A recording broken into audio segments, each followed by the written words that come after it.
اعوذ باللہ من الشیطان الرجیم، بسم اللہ الرحمن الرحیم۔ ہم آج 10واں رکوع پڑھ رہے ہیں جی، سورہ الانعام 7واں سپارہ۔ اعوذ باللہ من الشیطان الرجیم، بسم اللہ الرحمن الرحیم۔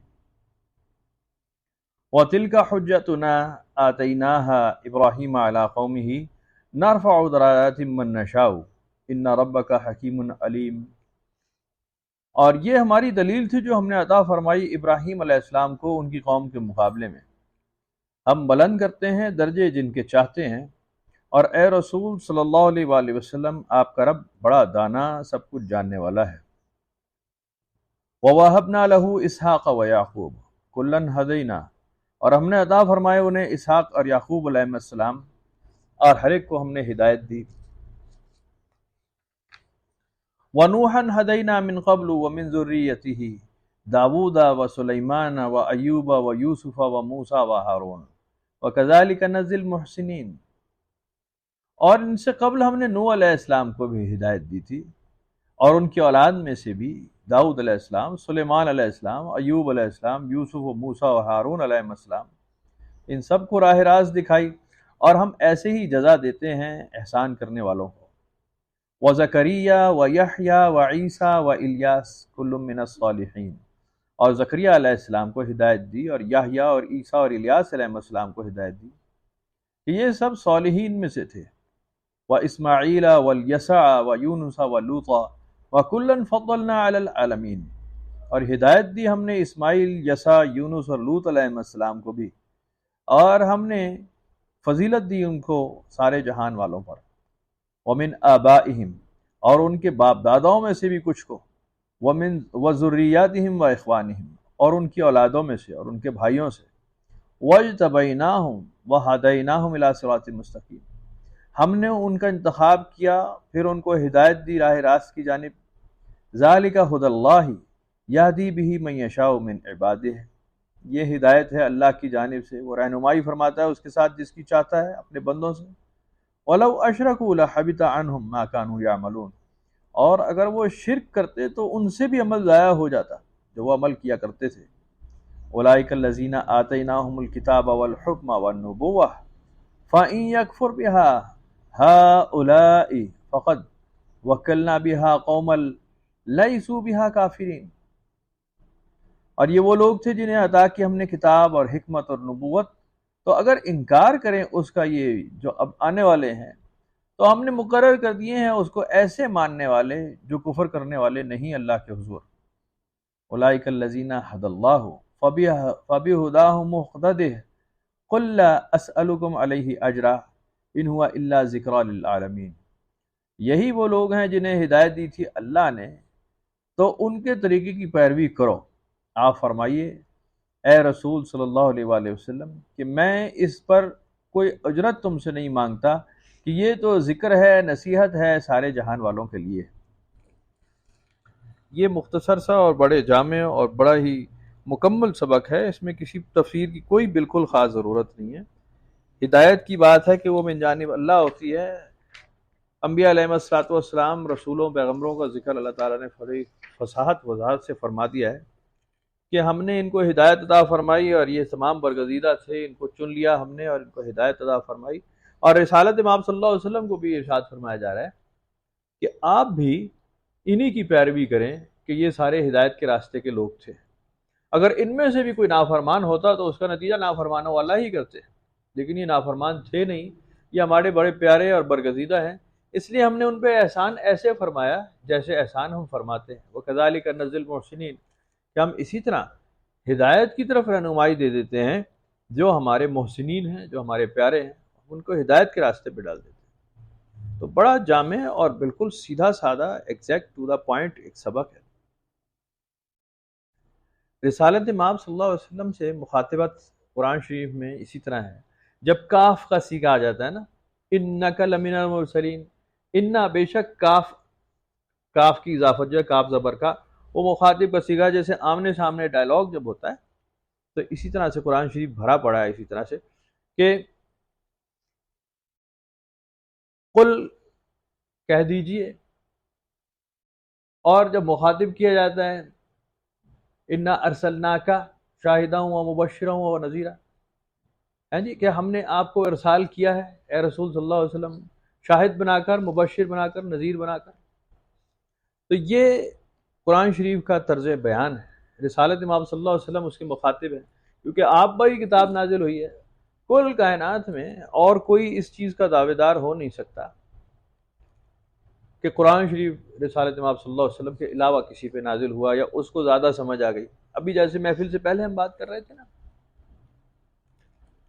کہ نبی اکرم صلی اللہ علیہ وسلم سے تو کچھ ثابت آپ کرتے نہیں کہ اگر وہ اوراد وظائف کی کثرت کریں، تسبیح پھیر رہے ہیں، کسی حدیث میں کسی روایت میں مل جائے یہ بات کہ جی تسبیح اٹھائی ہوئی ہے، بہت سارے دانے ہیں اور پڑھتے جا رہے ہیں، یا صحابہ کرام بھی پڑھتے جا رہے ہیں بیٹھے ہوئے گول دائرہ بنا کر،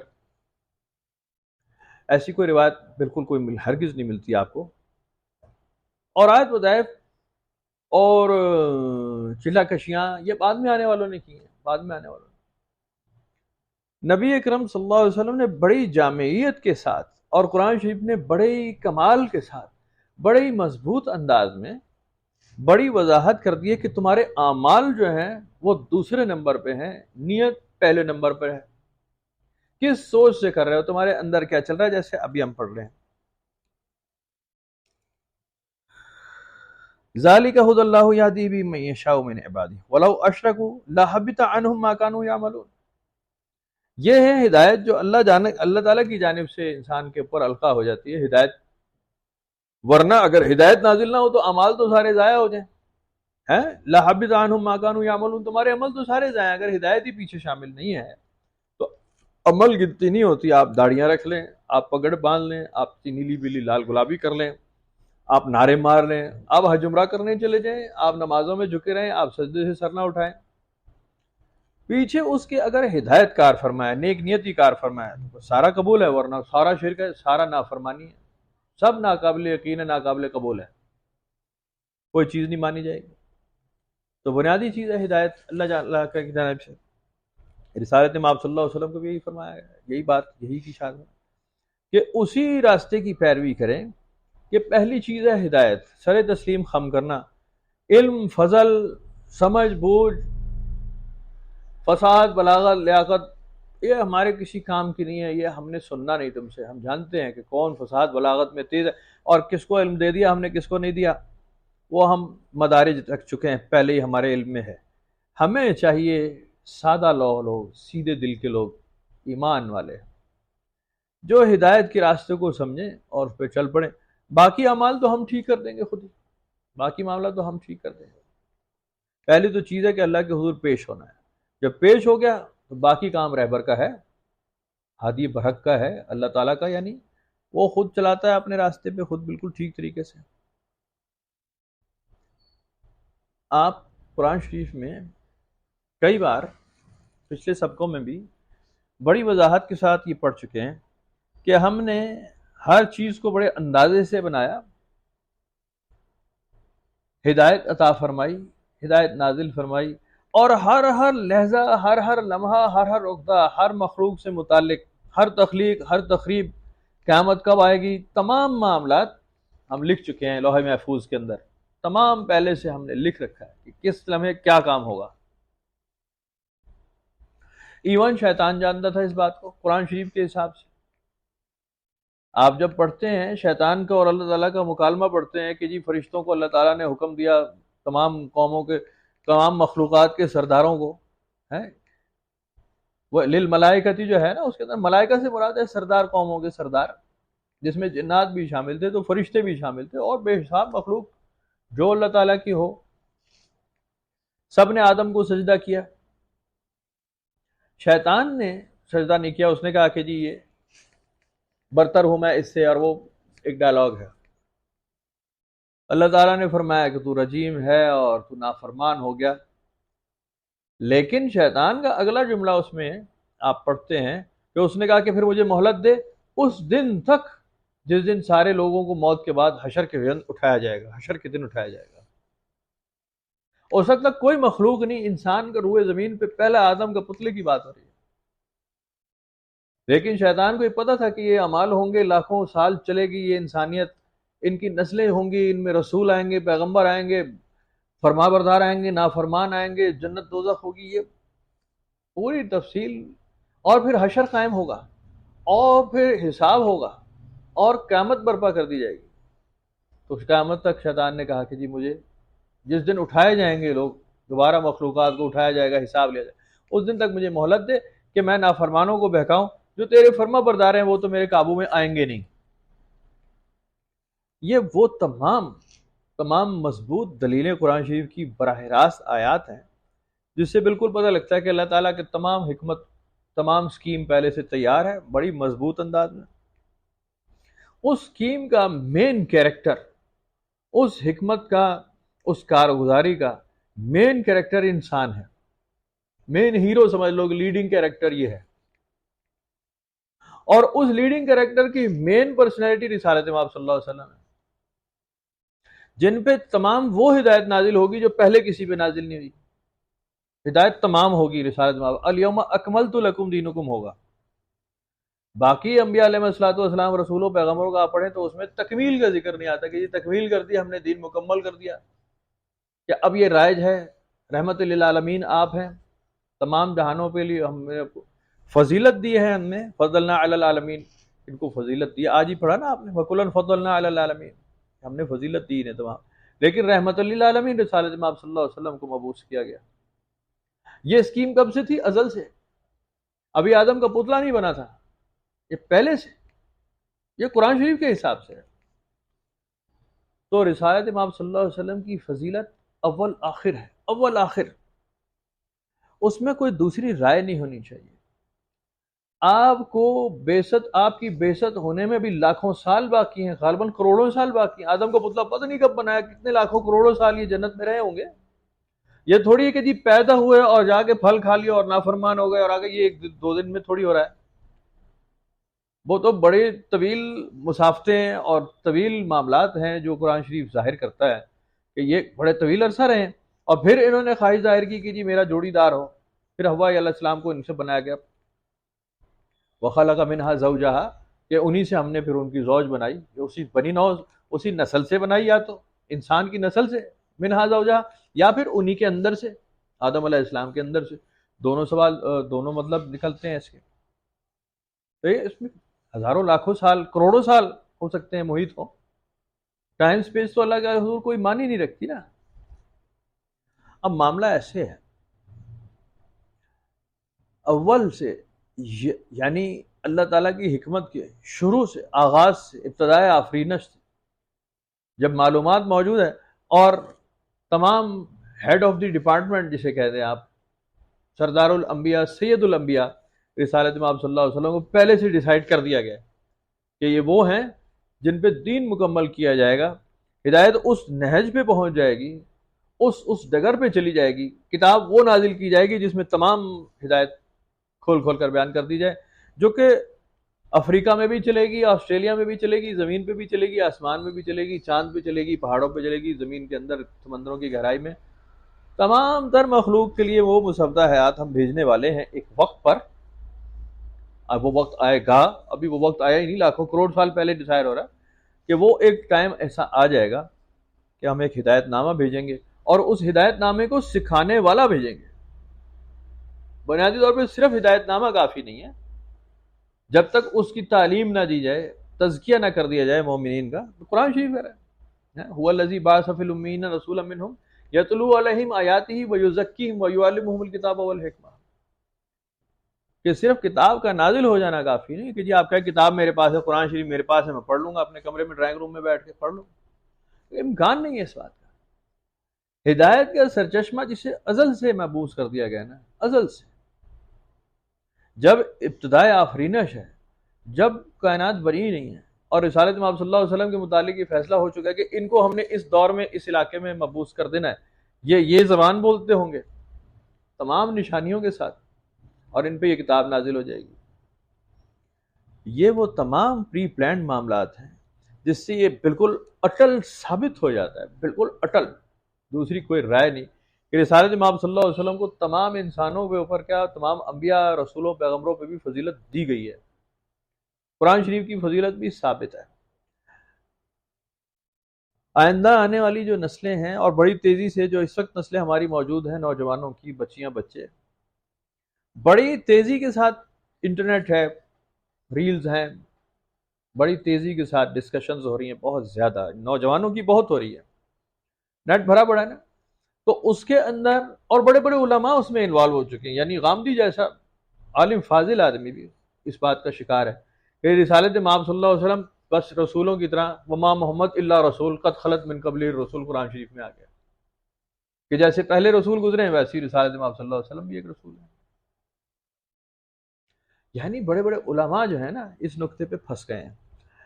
گزارش اتنی ہے کہ قرآن شریف کی باقی آیات جو اس پہ بڑی مضبوط دلیلیں عطا فرما رہی ہیں، بڑے مضبوط فیصلے کیے جا رہے ہیں، اور قرآن شریف کے نزول کی بات ہو رہی ہے کہ یہ وہ ہدایت ہے جس میں کوئی تبدیلی نہیں، ایسی کتاب ہم نے نازل کی کہ تغیر تبدل کوئی نہیں، اس جیسی آیت بنانے والا کوئی نہیں، اس جیسی صورت بنانے والا کوئی نہیں، یہ لے آئیں خود کو اپنے مددگار حمایتی بلا لیں اللہ کے علاوہ، بنا کر دکھا دیں، اور یہ کر نہیں سکیں گے.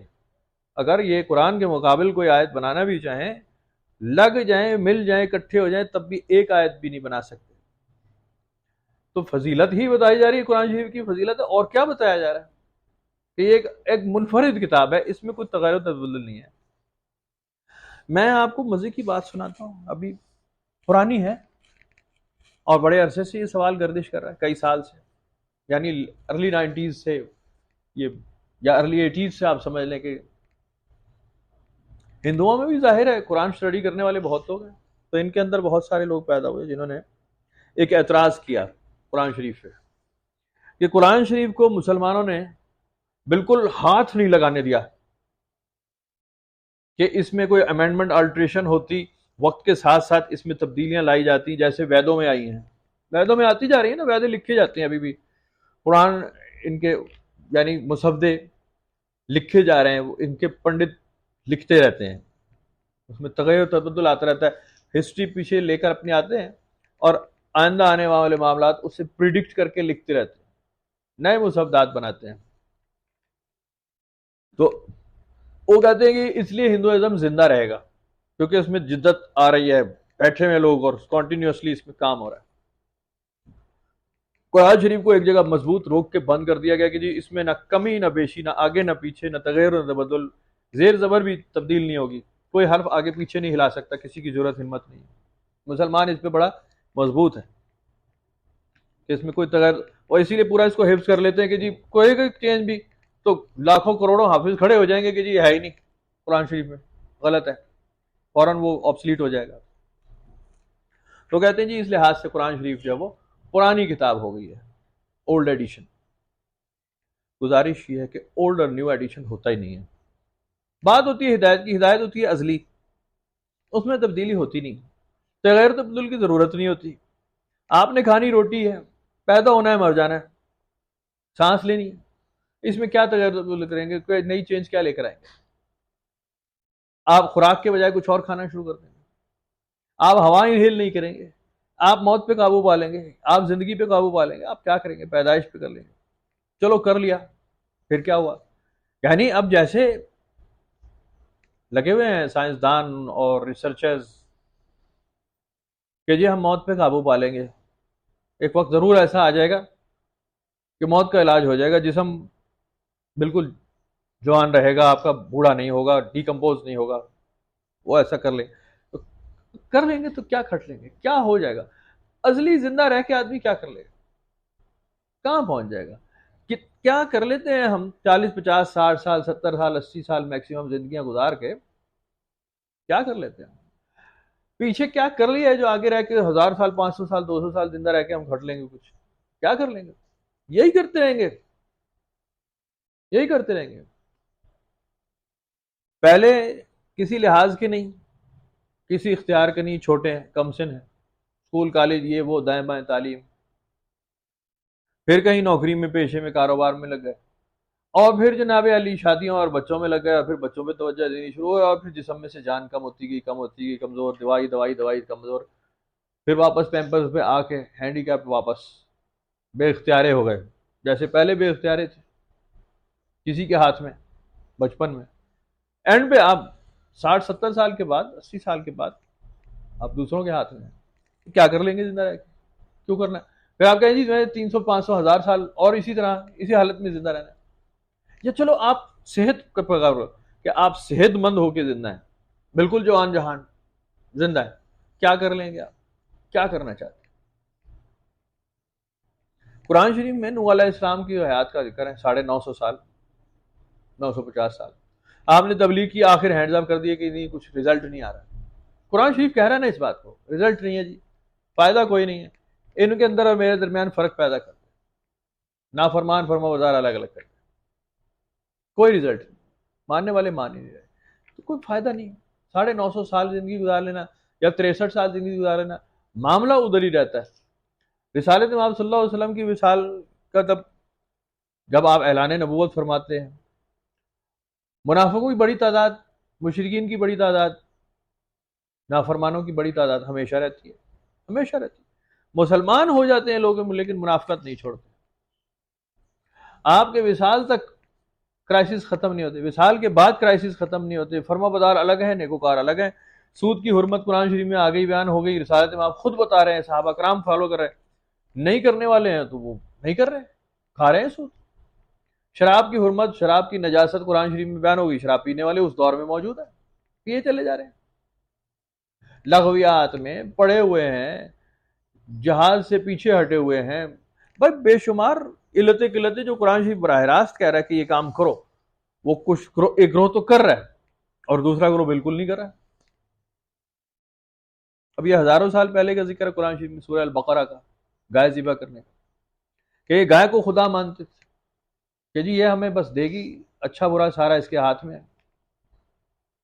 اور گائے کا مجسمہ بنا کے سامری نے رکھ دیا سامنے کہ جی اس کی پوجا کرو، پوجا شروع ہو گئی. آج تک گائے کی پوجا ختم نہیں ہوئی. بات سمجھ رہے؟ گائے کی پوجا کرنے والا ایک گروہ موجود ہے، بڑے شد و حمت کے ساتھ موجود ہے، بڑے زور زبردستی موجود ہے، بڑے چھل کود کے ساتھ. اس کے برے نقصان، ان کی گالیاں اور ان کے تانے بھی وہ ان کو پل رہے ہیں، لیکن گائے کی پجاری موجود ہیں، اس کا پیشاب پینے والے موجود ہیں، بڑے متبرک سمجھ کے کہ بالکل باقاعدہ گایوں کے پیچھے لگے ہوتے ہیں لوگ گلاس لے کے صبح کے ٹائم کہ جی پہلا پیئیں گے ہی ہم، پہلا کلو گھونٹ گئی والا. بڑا بڑا انڈیا نہیں ہے تو نہیں ہے. انسانیت کی تذلیل ہوئی چلی جا رہی ہے، بت کے آگے سجدہ کیے جا رہے ہیں کہ انسان ایک عظیم و شان چیز اور ایک پتھر کے آگے جھکا ہوتا ہے. ہاں جی، یہ جب آپ اصل میں دیکھیں گے تو آپ دیکھیں گے کتنی تکلیف دہ چیز ہے. پاکستانی وہ اسی لیے بڑا ایک دم بدک جاتا ہے کہ ہم نے دیکھا نہیں نا، پاکستانیوں نے نہیں دیکھا ہوتا یہ بتوں کے آگے پوجا. انڈیا والوں نے دیکھی ہوتی وہ اتنا نہیں بدکتے، پہلے دیکھا. ہم فرسٹ ٹائم ایور دیکھتے ہیں تو ہمیں بڑا عجیب لگے گا کہ یار بالکل ہی عقل نہیں ہے. لکڑ پتھر پلاسٹک، جب وہ بلکہ اب تو وہ آ رہا ہے نا وہ گھل جانے والا، پیرس پلاسٹر سے بنے ہوتے ہیں. وہ گنیش کے بڑے بڑے جو بناتے ہیں نا وہ مجسمے، وہ بعد میں پھینکنا ہوتا ہے انہوں نے پانی میں، تو ایسا بناتے ہیں جو پانی میں وہ حل ہو جائے. وہ اس کو انسان سجدہ کر رہے ہوتے ہیں، اس سے مناجات مانگ رہے ہوتے ہیں. یعنی وہ بتوں کی پوجا جو شروع ازل سے پہلے دن سے منع کی گئی ہے ہر کتاب میں، ایون سخت ان کے ویدوں میں منع کر دی گئی ہے. لگے ہوئے لوگ نافرمان اپنی جگہ رہتے ہیں، وہ ختم نہیں ہوتے. فرما بردار اپنی جگہ خاموشی سے لگے رہتے ہیں، بڑے ایمان والے ہوتے ہیں. کوئی ضروری نہیں کہ وہ بڑے عالم فاضل ملیں گے آپ کو، بڑے جناب علی باشرہ اور بڑی داڑھی لمبی ہوگی اور بڑے حاجی اور بڑے جناب نمازی پرہیزگار. یہ ضروری نہیں کہ ان کا گیٹ اپ بھی ہو. کہانی تو ساری یہ ہے کہ اس کے دل میں اندر کے اندر کتنی ہدایت ہے، کتنا فرما بردار ہے وہ اپنے اندر سے اللہ تعالیٰ کا. اور وہ ہدایت فرما برداری آپ کو ملتی نہیں جب تک پیروی نہ کی جائے. بات سمجھے؟ فالو نہ کیا جائے اس طریقہ کار کو، ہدایت نہیں ملتی. جو کہ آج کے سبق میں آپ نے مین چیز پڑھی ہے. اگلی آخری جو بات ہم کرتے ہیں، اولئک الذین ھدی اللہ فبہداہ مقتدہ. یہ وہ ہستیاں ہیں جن کا ہم ذکر کر رہے ہیں کہ رسالت محمد صلی اللہ علیہ وسلم سے ڈسکس کیا جا رہا ہے نا کہ ہم نے ابراہیم علیہ السلام کو بھیجا، پھر ان کو یعقوب اور اسحاق علیہ السلام عطا کیے، پھر نوح علیہ السلام بھیجے، آگے سلیمان، داؤد علیہ السلام، ایوب، یوسف، موسیٰ، ہارون علیہ السلام، زکریا، یحییٰ، عیسیٰ، الیاس علیہ السلام، پھر آگے اسماعیل، یسع، یونس، لوط علیہ السلام سب کا ذکر کر کے پھر اللہ تعالیٰ نے ارشاد فرمایا اولئک الذین ھدی اللہ، یہ وہ ہستیاں ہیں جن کا ذکر کر رہے ہیں کہ یہ اللہ کی طرف سے ہدایت پہ تھے، فبہداہ مقتدہ، تو ان کے طریقے کی پیروی کرو، اگر ہدایت پانی ہے تو فالو کریں اس راستے کو جس پہ یہ چلتے رہیں۔ قل لا اسألکم علیہ اجرا، اور رسالت میں آپ صلی اللہ علیہ وسلم آپ انہیں بتا دیں کہ میں اس پہ کوئی اجر طلب نہیں کرتا، اور یہ تمام انبیاء علیہ السلام کا فرمان ہے۔ سورہ شعراء میں بڑی تفصیل سے اسی طرح انبیاء کا، رسول کا، اور بھی کئی قرآن شریف میں اور جگہ ذکر ہے اسی طرح ہی، اور تمام کا یہ ڈائلاگ موجود ہے کہ جی میں اس پہ کوئی اجر نہیں مانگتا، میں کہتا ہوں کہ جی میں اللہ کا رسول ہوں اور میری فرما برداری کرو، ورنہ تم پہ بڑے دن کا عذاب آ جائے گا۔ فرما برداری کروائی جاتی، فرما برداری بڑی ضروری چیز ہے، اور فالو کیا جاتا ہے کہ فرما بردار کون ہے، ہدایت پر کون ہے، اور جب قرآن شریف فرما دے تو اس میں تو شک ختم ہو گیا، اس کو فالو کرنا بڑا ضروری ہے۔ آپ اکیلے نہیں کر سکتے کہ جی مجھے ہدایت پتہ ہے میں فالو کر لوں گا، کسی کو فالو کیے بغیر ہدایت پہ آ جاؤں گا، اس بات کا کوئی امکان نہیں ہوتا ہرگز۔ آپ ہدایت یافتہ لوگوں کی پیروی کر کے آگے چلتے ہیں، دیکھتے ہیں سیکھے ہوئے اور پہنچے ہوئے، یعنی پہنچے ہوئے سے مراد جو ہدایت کو پا گیا۔ اب پہنچا ہوا بزرگ کی بات نہیں کر رہا، وہ جی منکے اور ملنگ اور وہ انگوٹھیاں وہ چڑھائے ہوئے اور وہ تعویذ اور دھاگے اور وہ کڑے اور چوڑیاں، بدماشی کہتے ہیں، بکواس ہے، کچھ بھی نہیں ہے اس میں، کوئی صوفیزم نہیں ہے، یہ تو گیٹ اپ بنانے والے ہیں، یہ یہاں سے انہوں نے لیا ہے، ایران میں یا کی پرستش کرنے والے اسی طرح پتھروں کے پجاری، وہ پتھر لپیٹ کے وہ انگوٹھیوں میں ڈال کے اور پتھر ڈال کے وہ سمجھتے تھے ہم بڑے برگزیدہ نظر آ رہے ہیں۔ اب انڈیا کی سرحد پہ چلے جائیں، انڈیا کی طرف آ جائیں تو یہاں پہ بھی پتھروں کی پوجا، اور نئے نئے نگینے اور چمکدار پتھروں کے وہ بھگوان اور مورتیاں، اور اس پہ ہیرے جڑے ہوئے کہ جی یہ بڑا بھگوان ہو گیا۔ یہ وہ ظاہر ہے، یہ وہ چیز ہے، گمکس ہیں، یہ وہ گلٹرنگ ہے جس پہ انسان اٹریکٹ ہو جاتا ہے۔ ہدایت ان سے بہت دور ہے، ان سے بہت آگے ہے۔ رسالت امام صلی اللہ علیہ وسلم نے نہ تو کوئی بوجھ لادا اپنے اوپر، نہ صحابہ کرام نے لادا۔ کہیں گے نہیں جی وہ حقیق پہنتے تھے، اور پہن لیا ہوگا کبھی، جو بعد میں کرتا نہیں پہن رہے وہ حقیق پہن کے پھر رہے ہیں، بس سوچنے کی بات ہے کہ پہن لیا ہوگا بھائی، آپ نے کئی بار کئی چیزیں پہنی ہیں پھر اس کو چھوڑ دیا۔ جو اختیار رکھا ہے نا ہمیشہ، جس کو چھوڑا نہیں ہے، پکڑنا اسے، ہمیں فالو اسے کرنا ہے۔ کہ یہ آپ نے ایک بہت خوبصورت گھوڑا پال رکھا تھا، بھائی کس عمر میں، کس حد تک، کس دور تک تھا وہ؟ گھوڑے آتے گئے جاتے گئے، آپ نے گھوڑے اونٹ خریدے ہیں بہت سارے، بیچے ہیں اور بانٹے ہیں، بالکل ہے، لیکن آ رہے ہیں اور جا رہے ہیں، مخصوص کوئی سواری نہیں ہے۔ آپ کبھی گدھے پر سوار ہیں، اور کبھی پیدل سوار ہیں، کبھی اونٹ پر سوار ہیں، کوئی ایک انوکھے نہیں کہ جی ایک اکیلے اونٹ تھا، ایک گھوڑا تھا، اور وہ باندھ لیا جائے اپنے دروازوں پر کہ جی میں سنت پوری کر رہا ہوں، بچگانہ بات، ایسے سنتیں پوری نہیں ہوتی۔ بے شمار چیزیں ایسی جس کو ہم نے تصویر کشی کر لی ہے، اس کو پرسونیفائی کر دیا ہے، اور اس کو فالو کر رہے ہیں۔ کچی بات نہیں کرنی چاہیے۔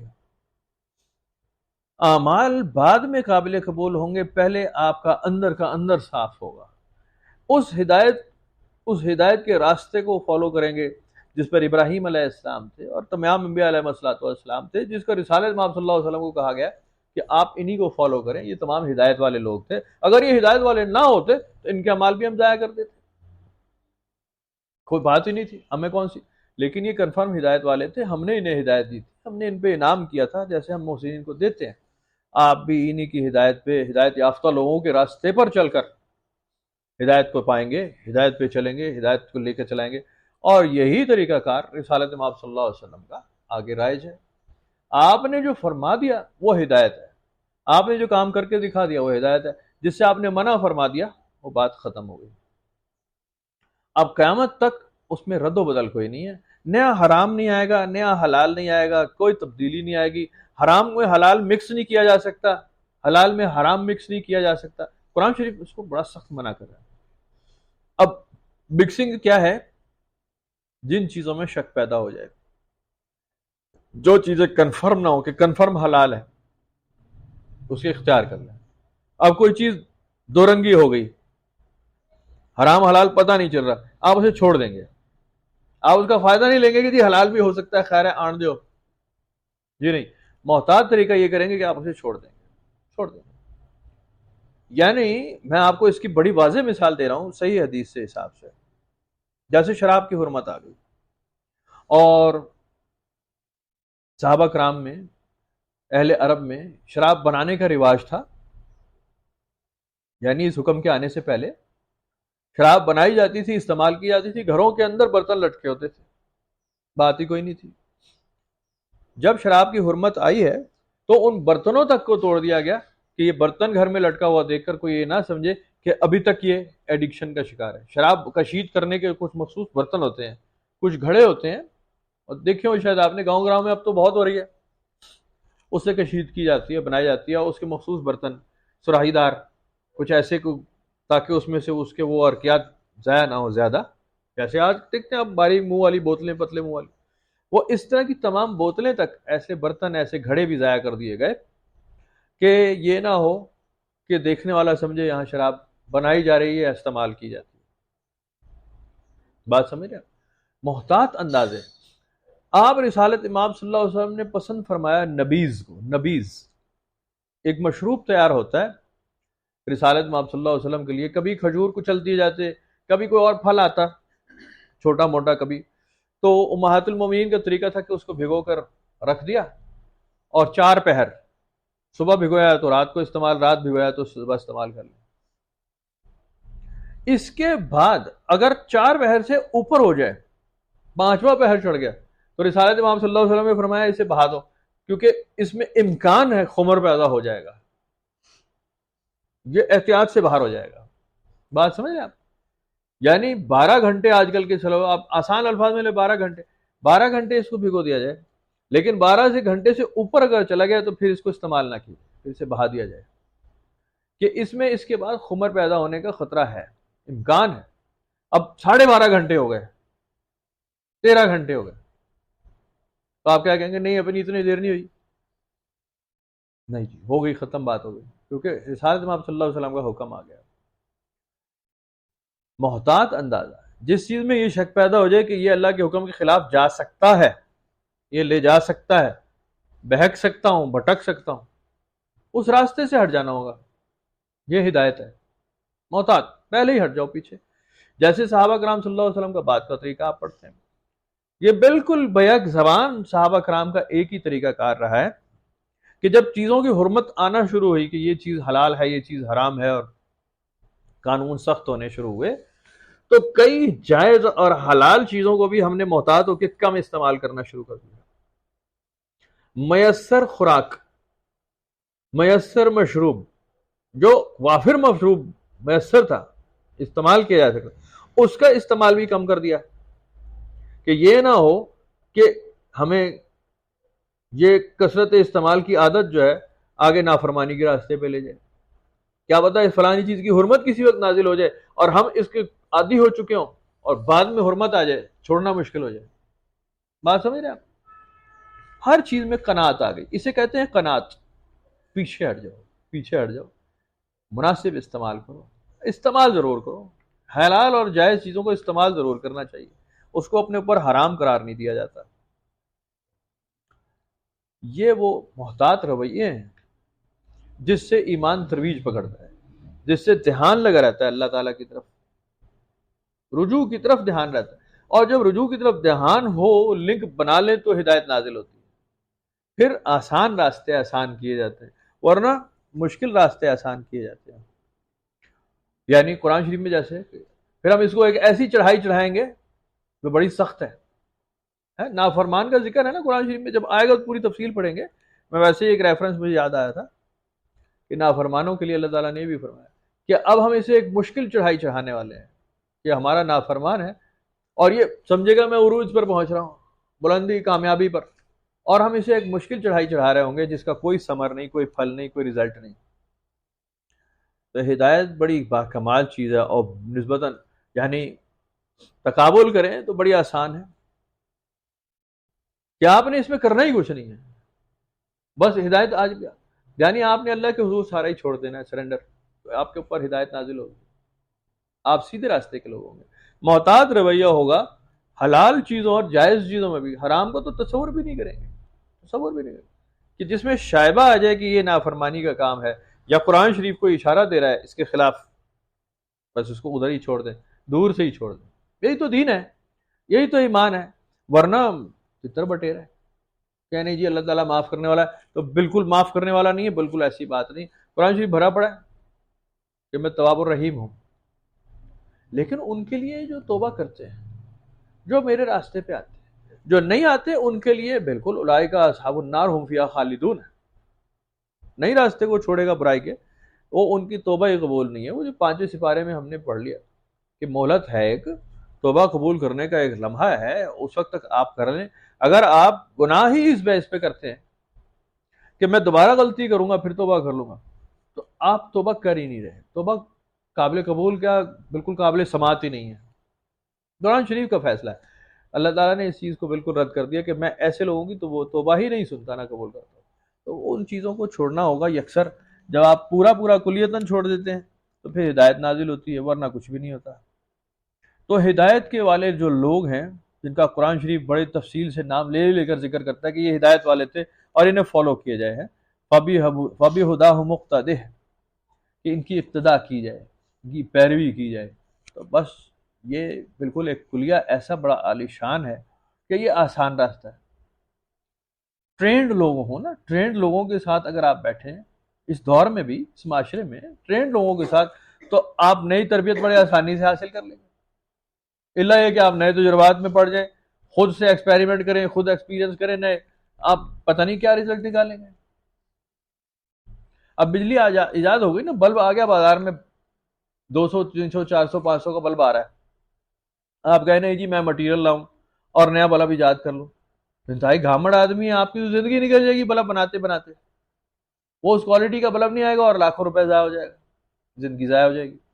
جائیں بازار سے لے لیں، ایکسپیرینس آدمی کا بنا ہو، پہلے سے پڑا ہے، ٹھک بٹن آن کریں، بلب جلائیں، فارغ کریں، کیا جی میں اپنے جناب ٹیوب لائٹ بنا لوں گا، بنا لو یار، کوئی انوکھی بات نہیں ہے، بنا سکتے ہیں آپ، لیکن آپ کیوں بنانا چاہتے ہیں؟ آلریڈی موجود ہے، بڑی بڑی اچھی کوالٹی کی موجود ہے، وہ بدلتی جا رہی ہے ساری، کہیں جی میں ہفتے کے 7 دنوں کے بجائے ہفتے کے 9 دن بناؤں گا، 6 دن کر دوں گا، 11 کر دوں گا، تو آپ کر سکتے ہیں، کوئی کون منع کر رہا ہے آپ کو، روک تو کوئی نہیں سکتا نا، آپ کر لیں کہ جی میں اب آئندہ سے میرا ہفتہ 11 دن کا ہوگا، جمعہ ہفتہ اتوار سوموار شاہ نواز عمران 3 میں اور ڈال لوں گا، ڈال دے یار، کیا ہو گیا، 10 دن کا ہفتہ، میں ہفتے میں 2 جمعے ڈال دوں گا، پیر والا دن بھی جمعہ ہے، 8:30 کر سکتے ہیں آپ، لیکن اس کا ریزلٹ کیا آنا ہے؟ بے سر پیر کی بات ہے نا، ایک رائج طریقہ ہے، ایک رائج طریقہ ہے جو چل رہا ہے، آپ اس کو سیدھا سیدھا فالو کریں، باقی جو نہیں ہوئے کام وہ آپ کریں، وہ آپ کریں، کرنے والے کام کیا ہیں؟ کرنے والا کام کیا ہے جو اللہ تعالیٰ ارشاد فرما رہا ہے؟ فرما بردار ہو جاؤ، میرے راستے پہ آ جاؤ، اور کوئی ڈیمانڈ کی ہی نہیں جا رہی، کچھ کہا ہی نہیں جا رہا۔ اولو الالباب کون ہیں؟ کامیاب لوگ کون ہیں؟ قلب سلیم والے لوگ کون ہیں؟ فلاح پا جانے والے کون ہیں؟ ذالک فضل اللہ یؤتی من یشاء کون ہے؟ یہ وہ ہیں جو سرنڈر کر چکے، ان کے اعمال کے اوپر دار و مدار نہیں ہے ان کے کاموں کا، بات سمجھ، ان کے تمام جزا و سزا کا دار و مدار اعمال کے اوپر ہے نہیں، ان کی نیت، ان کی سوچ پہ ہے۔ یہ بہت کمزور ہو سکتے ہیں اپنے اعمال میں، جسمانی، روحانی، مالی طور پہ، معاشی طور پہ کمزور ہو سکتے ہیں، لیکن ان کا ایمان اتنا مضبوط ہوگا کہ اللہ تعالیٰ ان کو قرآن شریف میں پروموٹ فرما رہا ہے کہ یہ میرے پیارے ہیں، یہ میرے قریبی ہیں، کیونکہ ان کے ایمان کی کیفیت ٹھیک ہے۔ اب سارے بھوکے ننگے نہیں ہیں، جس طرح باقی اعتراض کیا جاتا ہے کہ جی قرآن شریف میں یا مسلمانوں میں ساری بڑی جائیداد جو تھی وہ ایسے تھے جو بالکل بھوکے ننگے، غربا کی تعداد، تو بڑے ویل آف بھی تھے، بہت بڑے پیسے والے، بڑے مالدار لوگ، خود رسالت ماں بڑے مالدار تھے، بڑا ایک دور آیا ہے جو آپ بہت مالدار تھے، بہت محل تھے۔ جو نوجوان 12 سال کی عمر سے کاروبار شروع کرے دوسرے ملکوں میں جا کر، عراق شام میں جا کر، مصر جا کر، دوسرے ملکوں کی مسافرت ایک نوجوان بچہ کرو. ہمارا 12 سال کا بچہ گلی میں ہم دہی لینے نہ بھیجیں اس کو، یہ اپنے چچا کے ساتھ جا رہے ہیں دوسرے ملکوں میں کاروبار سیکھ رہے ہیں، بزنس، اور 25 سال میں اتنا نام بنا لیتے ہیں بالکل پروون کہ آپ کا نام مشہور ہو جاتا ہے کہ یہ بہترین بزنس مین ہے، بڑے منافع لینے والے اور بڑے ایمانداری سے. تو آپ کو کیا لگتا ہے کتنا مال ہوگا؟ تھوڑا مال ہوگا، تھوڑا مال نہیں ہوگا، ٹھیک ٹھاک پیسے، اچھے ویل آف. یہ ہے کہ خرچ ہو رہا تھا، تقسیم کرنے کی عادت، اپنے اوپر کم لگانا، دوسروں پہ خرچ کرنا آپ کا شروع سے طریقہ ہے، بالکل ٹھیک ہے. سیدنا عثمان غنی، سیدنا ابو بکر صدیق، سونے چاندی کے تھیلے جن کے پاس ہوں، سونے چاندی ہیروں کے تھیلے تھیلے بھرے ہوئے ہوں، تو وہ آپ کو کیا لگتا ہے مالدار تھے نہیں تھے؟ حضرت عمر فاروق جن کے والد کہتے ہیں کہ جی، وہ خود کہتے ہیں میرے والد اتنے سخت تھے کہ ہمیں وہ مجھے 100 اونٹ دے کر کہتے تھے جا چرا کر لیا. 100 اونٹوں کا مالک جس کا باپ ہو، آپ کو کیا لگتا ہے غریب آدمی تھے؟ معمولی آدمی. 100 اونٹ اس وقت چرانے کے لیے جنگلوں میں کہتے مجھے بھیج دیتے تھے. اونٹ چرانا بڑا مشکل کام ہے، کہتے سارا دن صحراؤں میں اونٹ چراتا تھا. 100 اونٹ مجھے دے دیتے تھے، جا ان کو چرا کے لیا. اب ان کے پاس بہت ہوں گے، اور وہ ان کے بہت ہوں گے نا، 100 ان کو دے دیتے تھے، باقی بھائی نے بھتیجے بیٹے بیٹی کو کسی کو دیتے ہوں گے، تم بھی چرا لاؤ. ان کی ڈیوٹی 100 پہ تھی. یہ بہت مالدار ہوتا ہے آدمی، 100 اونٹ والا بہت بڑا مالدار آدمی ہوتا ہے. حضرت یعقوب علیہ السلام کا اگر آپ دیکھیں تو ان کے پاس 1,00,000 بھیڑیں تھی، 1,00,000 بھیڑ بکری تھی ان کے پاس. یعقوب علیہ السلام بہت بڑے مالدار. اور مصر میں یہ جب قحط آیا ہے، اکثر آ جاتا تھا مصر میں، اب بھی، تو ان کے پاس گوشت اور لائف سٹاک نہیں ہوتا تھا. گندم اگاتے تھے مصر والے. اب ظاہر ہے سیدنا یعقوب علیہ السلام کا طریقہ یہ رہا ہے کہ یہ ساربانوں کے حساب سے خانہ بدوشی زندگی، مال مویشی کے ساتھ چلتے رہنا. پانی کا ذخیرہ دیکھا، چراگاہ دیکھی، وہاں رک گئے، مال مویشی بھی ٹھہرایا ہوا وہیں پر. بھیڑ ہے، بکری ہے، گدھا ہے، گھوڑا ہے، کتے ہیں، تمام مال مویشی لے کر وہ چل رہے ہیں، اور تمام خیمے لگے ہوئے ہیں. یہ یعنی اسحاق علیہ السلام، یعقوب علیہ السلام کا معاملہ ایسے ہی. اور یہ ان کے بیٹے بھی اسی طرح، یہ 11-12 جو بیٹے قرآن شریف میں ذکر ہے، اسی طرح چراگاہ کے لوگ تھے، جانوروں کو چرانے والے. انہوں نے بارٹر ٹریڈ کیا مصر کے ساتھ کہ جی ہمیں اناج گندم دے دو اور ضرورت اشیاء خرد و نوش، ہم تمہیں بکرے دیتے ہیں، ہم تمہیں لائف سٹاک دیتے ہیں. یہ ٹریڈ اس طرح چلتا رہا ان کا بہت عرصہ. بعد میں کہیں جا کے ان کے پاس وہ لائف سٹاک کی بھی قلت ہوئی، چراگاہیں کم ہوئی، تو ان کے پاس جو قلت ہوئی تو وہاں مال لینے پھر یہ جاتے تھے. اور وہ بھی کس لیے جاتے تھے، وہ پوری ڈیٹیل قرآن شریف میں موجود ہے کہ قحط کے جب 12 سال، یہ 7 سال آئے ہیں، تو یوسف علیہ السلام کی حکمت عملی تھی، یوسف علیہ السلام کو وہاں بھیج دیا گیا تھا. انہوں نے 7 سال سٹاک کروایا، مال گندم سٹاک کروائی کہ یہ اس کے خوشوں سے الگ نہیں کرنی، دانے کو تو سٹاک کرے. تو ان کے پاس گندم موجود تھی، تو وہاں یہ اپنے ٹریڈ کے حساب سے گندم وہاں سے لے آتے تھے، اپنی محنت مزدوری، اپنے مال اسباب، جو بھیڑ بکریاں تھیں وہ بارٹر کر کے لے جاتے تھے. اور بعد میں انعام و اکرام بھی ملتا رہا، جب کچھ نہیں رہا تو ویسے بھی ملتا رہا قرآن شریف کے حساب سے. یعنی یہ وہ گزارشات ہیں کہ یہ کوئی کم مالدار لوگ نہیں تھے. یوسف علیہ السلام اگر پورے حاکم شہر ہیں سرزمین مصر کے، آل ان آل وزیر خزانہ، تو آپ کو کیا لگتا ہے کہ کوئی تھوڑے مالدار تھے؟ یہ بھوکے مال وہ نہیں تھے. سلیمان علیہ السلام، داؤد علیہ السلام بڑے بڑے محل بنانے والے، سونے چاندی کے محل بنانے والے، سونے کی اینٹوں سے محل بنا دینے والے، مال اسباب کی کمی نہیں تھی. تو ایسے ہی نہیں ہے، یہ قناعت کی بات ہے. قناعت، مال ہے دوسروں پہ خرچ کر دیا، اپنی ذات پہ نہیں لگایا، تو اس میں پھر بھوک ننگ اسرت آتی تھی. کیونکہ وہ کہتے تھے کہ جی لوسٹ لیول کا جو آدمی ہوگا ہماری سوسائٹی میں، ایک رہبر، ایک رسول، ایک پیغمبر کا شیوا یہ ہے کہ وہ اس لیول پہ اپنی زندگی گزارے گا، وہ اتنا ہی مال، اتنی خوراک استعمال کرے گا جتنا میرے سوسائٹی میں، میری امت میں لوئسٹ لیول کا، کمزور ترین، غریب ترین آدمی گزار رہا ہے، بلکہ اس سے بھی نیچے، تاکہ وہ بھی میرے ساتھ بیٹھتے ہوئے پریشان نہ ہو کہ میں بڑی کوئی ہائی فائی ہستی کے پاس آ گیا ہوں، اور وہ سوال جواب میں کتراتا ہو، جھجکتا ہو کہ میں کیسے جاؤں، اتنے بڑے لوگ ہیں، ان کے تو محلوں کے دربان ہی بہت بڑے. ایسا نہیں تھا. تو بہرحال بات کہیں کی کہیں چلی جاتی. تو پیروی جو ہے نا جی بڑی شاندار چیز ہے، پیروی بڑے کمال کی چیز ہے. اس کو اگر کرتے ہیں تو بڑے آسان راستے ہیں، بڑے آسان. پیروی کرنی سیکھنی پڑتی ہے، پیروی کرنی بتائی نہیں جا سکتی. آپ دین کسی کو بتا نہیں سکتے، آپ ہدایت کسی کو سمجھا نہیں سکتے، آپ اللہ تعالیٰ کا ایک ہونا، اس کی طاقت اختیار سمجھا بتا نہیں سکتے. انسان جب اس پہ سوال کرے گا رک جائے گا کسی جگہ جا کے. انسان بڑا کمزور ہے، بالکل اس کے بڑے محدود لیمٹس ہیں، اور وہ اس کی حدیں اس کو روک دیں گی کہ جی اللہ تعالیٰ کون ہے، اللہ تعالیٰ کہاں سے آیا، اللہ تعالیٰ کا آغاز کہاں سے ہوا، اللہ تعالیٰ کہاں سے آئے، اللہ سے پہلے کیا تھا. یہ سوال گردش کرتے ہی رہتے ہیں اور کرتے رہیں گے. یہ اس لیے گردش کرتے رہیں گے کہ آپ کو کتاب سے، الفاظ سے، دلیل سے، ثبوت سے بتایا ہی نہیں جا سکتا کہ اللہ تعالیٰ کی ذات کیا ہے.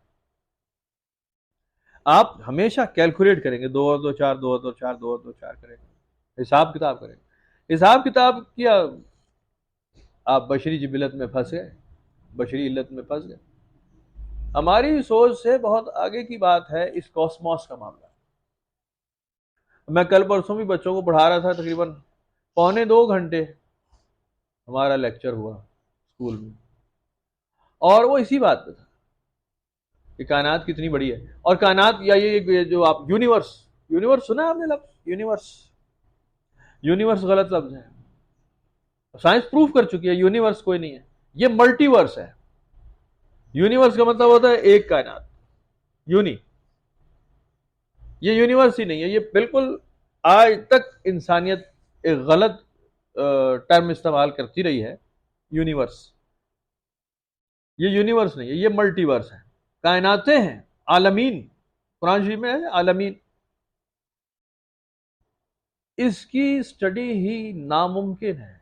ہینڈز اپ کر کے بڑے بڑے وہ جو ابھی بڑے بڑے سائنسدان گزر چکے ہیں، جو فلکیات کے ماہر گزر گئے، اور وہ ہیلپلیس ہو کے آج تک جو زندہ ہیں وہ بھی کہتے ہیں جی اس کی اسٹڈی نہیں کی جا سکتی، اس کا ہم ایک ایک پوائنٹ نہیں سمجھ سکتے، ایک اس کے گرد کا ایک ذرہ نہیں سمجھ سکتے. یہ اتنی عظیم و شان ہے، اور آئے دن اس میں تبدیلی ہو رہی ہے.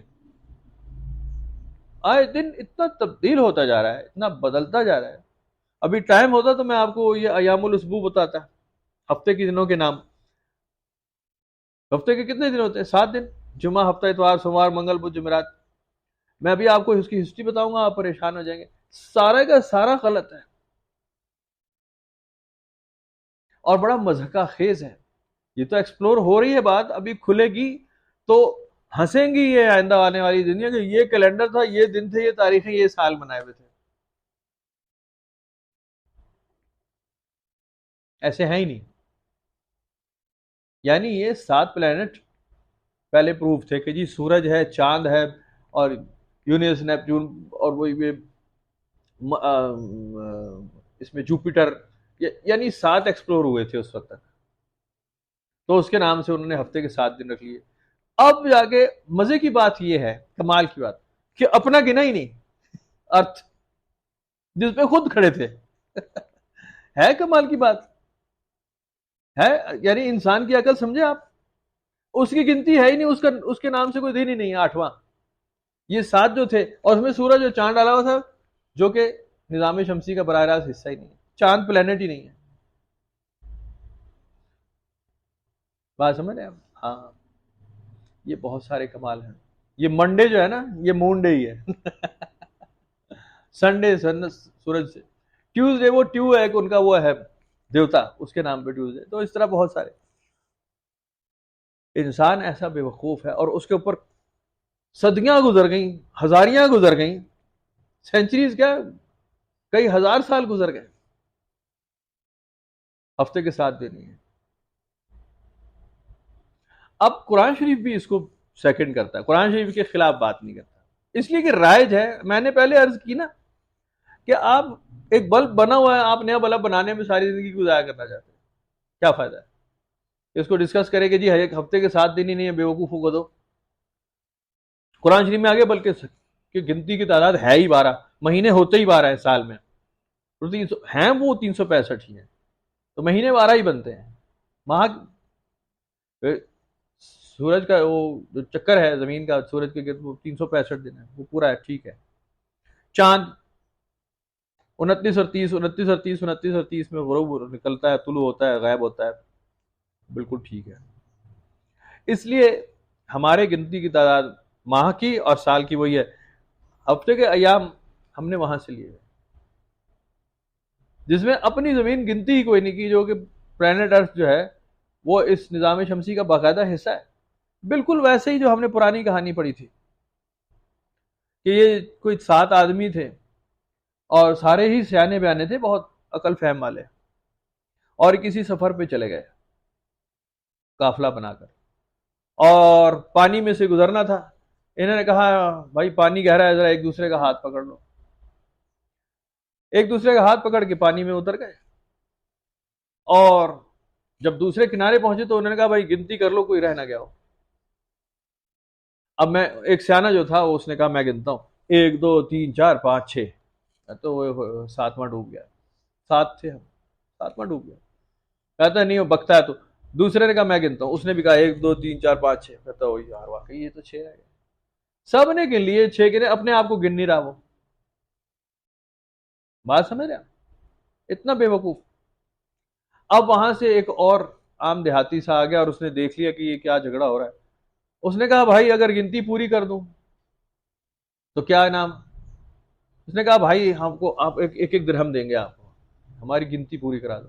اس نے چابک اٹھایا اور گنتی شروع کی. ایک چابک مارا ایک کو، اس نے کہا 1 2 3 4 5 6 7. 7 پورے ہو گئے. انہوں نے خوشی بخوشی مال بھی دیا، لتر بھی کھائے، ہنٹر بھی کھائے، اور شکریہ ادا کرتے کرتے نکل گئے کہ جی آپ نے بڑا اچھا کیا، ہمارا تو 7واں گم ہو گیا تھا. بالکل یہ وہ کہانی ہے جو میں ابھی آپ کو ہفتے کے 7 دنوں کی بتا رہا ہوں، کہ اپنا گنا نہیں، باقی 7 پورے کر کے ویلے ہو گئے. کام اسی پہ، دنیا اسی پہ لگی ہوئی ہے. چونکہ قرآن شریف کا ٹاپک نہیں ہے، قرآن شریف اس پہ کوئی بات نہیں کرنا چاہتا، کوئی ضرورت نہیں ہے. 10 دن کر لو، 8 دن کر لو، 20 دن کر لو، ہفتے میں 3 دن کا ہفتہ کر لو، کیا فرق پڑتا ہے بھائی؟ تو کیا فرق پڑتا ہے؟ قرآن شریف میں سبت کا ذکر ہے، سبت کی ہم نے پابندی لگائی. یہ اس میں چونکہ لگے ہوئے تھے. قرآن شریف میں بالکل بالکل واضح ہے کہ ہم نے کوئی چیز حرام قرار نہیں دی، یہ کرتے تھے اپنے اوپر. جب انہوں نے پابندیاں لگائی ہم نے بھی اوکے کر دیا، ٹھیک ہے اب یہی قانون ہے، اب اسی کے مطابق حساب ہوگا. یہودیوں کا، عیسائیوں کا قرآن شریف میں لکھا ہے، وہ ہو گیا. اب وہ اسی کو فالو کرتے رہے. تو اب بات یہ ہے کہ سبت کے دن کی پابندی جب ان پہ لگائی تو انہوں نے سبت کے دن کی پابندی مانی نہیں. بات سمجھ آپ؟ جمعے کے دن کا بات ہے وہ جو ہمارا دن ہے، جمعے کے دن کی پابندی ہم نہیں مانتے. آپ کہیں گے نہیں جی خوشبو لگا کے تو ہمارے تو گھر والے سارے جاتے ہیں، تو چٹا کپڑا تو خوشبو تو تیل تو رنگ تو یہ تو وہ، چمک دمک، بڑی رونق ہوتی ہے جمعے کے دن خطبے ہو رہے ہیں. تو باقی بھی پڑھ لیجیے گا، باقی بھی کچھ پابندیاں قرآن شریف میں لکھی ہیں، پھر آپ کو پتہ چلے گا وہ ہم فالو نہیں کر رہے. منع کر دیا اللہ تعالیٰ نے، خرید و فروخت نہیں کی جا سکتی، خرید و فروخت ترک کر دو، اور شد و مت کے ساتھ ہوتی ہے زبردست. بہرحال وہ الگ معاملہ ہے. گزارش یہ ہے کہ ہفتے کے دنوں کی گنتی قرآن شریف کا ٹاپک نہیں ہے، اس لیے بیان نہیں ہوتا.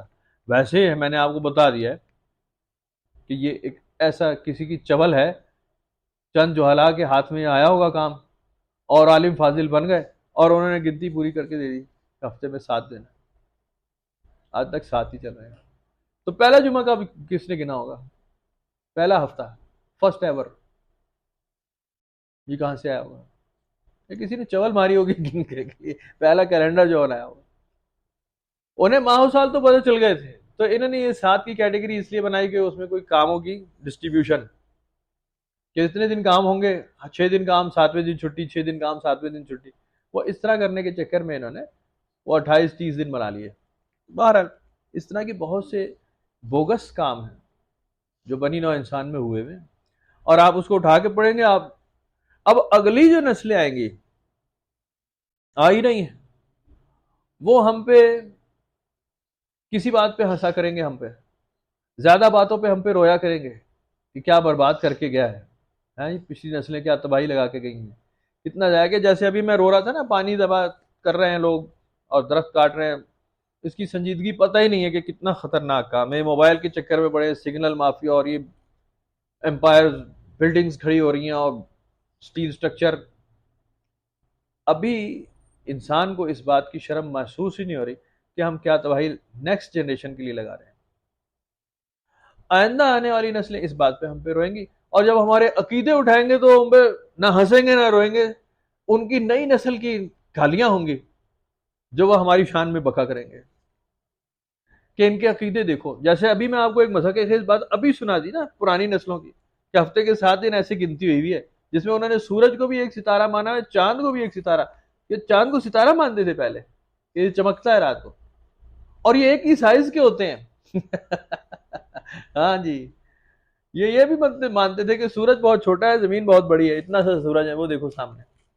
کوئی کہے نا سورج ہزاروں لاکھوں گنا بڑا ہے ہمارے سے، تو وہ اس کو پھانسی دینے کے چکر میں پڑ جاتے تھے کہ یہ پاگل آدمی. تو یہ بہت سارے متس ہیں، بہت ساری غلط فہمیاں ہیں جو علم کے نام پہ انسانوں میں آتی رہی ہے، اس وقت رائج ہے، آئندہ بھی آتی رہیں گی. بات سمجھ رہے ہیں؟ تو علم سے اسی لیے پناہ مانگی جاتی ہے عام آدمی کو. الوہی علوم جو ہے نا، من جانب اللہ جو علوم ہے قرآن شریف کے حساب سے، کہ جو ہم تمہیں سکھاتے ہیں وہ علم ہے، جو ہم معلومات دے دیں، جو معلومات ہم تم سے روک لیں، جو چیز ہم تم سے غائب رکھیں وہ تمہارے لیے بہتر ہے، وہ بالکل ٹھیک کام ہے، وہ بالکل صحیح ہے. رسالت امام صلی اللہ علیہ وسلم اگر ربی زدنی علما کہیں بالکل ٹھیک ہے. میرے جیسا آدمی کہے تو اس نے وہ بوجھ اٹھانے کی کوشش کی ہے جو اس کے کام کا نہیں تھا، وہ کام کا نہیں ہے، ضرورت نہیں ہے. بے علما ٹھیک ہے، بونگا ٹھیک ہے، ضرورت نہیں ہے. تو بہرحال یہ پھر بحثیں الگ بدل جاتی ہیں، پھر اس پہ نئی بحث شروع ہو جائے گی. تو ہم آج کا سبق پورا کرتے ہیں جناب.